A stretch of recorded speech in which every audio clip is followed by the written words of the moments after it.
학교 안에서 그렇게 문제를 제기하는 학생들이 더 큰 피해를 받을 수밖에 없는 현실이라는 거죠. 아까 그 피해자가 더 큰 피해자가 될 수 있다 이런 말씀을 하셨는데요.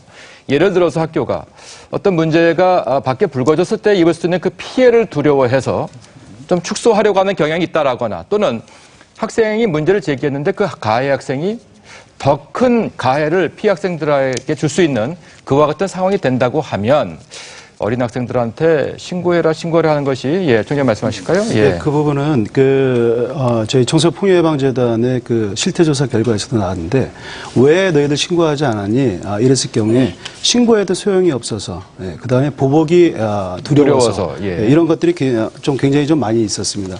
그렇기 때문에 이제 신고 자체에 대한 부분들은 사실 지금 가장 중요하다고 생각합니다. 하지만 신고를 마음 놓고 할 수 있는 이러한 이제 분위기들을 이제 만들어줘야 되는데 현재 이제 학교 사회나 이제 우리 사회 자체가 이러한 이제 여건들이 상당히 좀 부족한 상황입니다. 그렇기 때문에 아이들이 이제 신고를 못 하고 있는 거죠. 네, 내 지금 말씀을 올리면 아이들에게 신고를 하게끔 목격자가 됐든 피해자가 됐든 신고를 하게 하는데 중요한 것은 내가 신고를 하면 반드시 조치가 따른다는 믿음이 있어야 되는 겁니다. 신뢰가 형성이 돼야 돼요. 예를 들어서 이제 따를 수 있는 이제 그런 그게 안 되는 거죠. 예를 들어서 없죠. 우리가 경찰에 신고하면 조사해 준다는 믿음이 있기 때문에 신고하는 거거든요. 해봐야 아무 소용이 없다고 한다면 오히려 나에게 더 큰 도움이 없다면 누가 신고를 하겠습니까? 그래서 지금 우리 사회, 우리 학교의 폭력이라고 하는 것도 담임 선생님이 얘기하면 담임 선생님이 구체적으로 어떤 조치를 취한다. 가해자하고 단절을 시키고 가해자를 병화시키고 라고 하는 조치가 필요하다고는 믿음을, 신뢰를 심어줘야 되는데 그 무슨 조치가 있느냐는 것입니다. 따라서 우리는 구체적인 사례에서 한 건, 두 건부터 가차없이 나가야 됩니다. 라고 하면 믿게 되는 거죠. 그 믿음의 이 교육을, 이 장치를 만드는 것이 무엇보다 중요한 거 아니겠습니까? 그러니까 역시 아까 제가 그 판사 이야기를 했습니다만은 사실은 어떤 사람이 다른 사람에게 해를 끼쳤으면 그 해를 끼친 사람은 그만큼 고통을 당해야 됩니다. 이게 정의입니다. 되게 고통을 가하는 사람은 강자고 고통을 당하는 사람은 약자거든요. 강자가 약자에게 고통을 가하면 그건 매우 비겁한 겁니다. 그 비겁한 사람은 반드시 그것에 대한 이 보상을 받아야 되는데 예를 들어서 어떤 학생을 괴롭혀가지고 그 학생이 자살을 생각했다면 이 가해 학생에게 자기도 자살해야 되겠다고 느낄 만큼 고통을 가해야 돼요. 이게 사회입니다. 안 그러면 약자가 보호를 받지 못해요. 이게 뭐 이제까지 너무 이 판사처럼 말이죠. 가해 학생도 우리가 보호해야지. 우리 사회가 잘못돼서 이렇게 됐지. 우리 교육이 잘못됐으니 이렇게 된 거다. 이렇게 해가지고 자꾸 가해자를 보호해줬다고요. 네. 우리 사회에 이제까지 제일 큰 문제가 뭔가 하니까 가해자를 너무 보호해줬어요. 이런 이번에 정교조도 보니까 반성을 했습니다.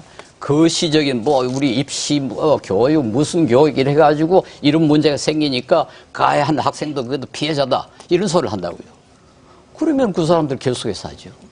미국에서는요, 지난번에 플로리다의 어떤 학생이 다른 학생에게 괴롭혔는데 그 괴롭힘을 당한 학생이 참도 못해가지고 그 가해 학생을 죽였어요. 예.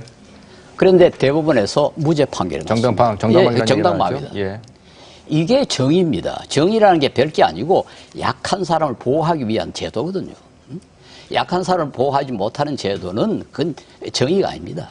원칙적으로 저는 두 분의 의견에 동의를 합니다. 그렇지만 좀 현실적으로 돌아와서 보자면은 소위 말하는 도움 추구 행동인데 나한테 위기가 닥치고 어떤 해로움이 있었으면 그걸 신고하도록 돼 있는데 제 개인적인 경험으로요. 제가 학교 다닐 때 소위 말해서 일진이 있었죠. 그리고 싸움이 났습니다. 싸움이 나니까 그 자리에서 애를 때리더라고요. 그 실신할 정도 때렸습니다. 그래서 애가 이제 들려나갔고 선생님이 오시기 그 짧은 시간에 자기가 자기를 때리더라고요.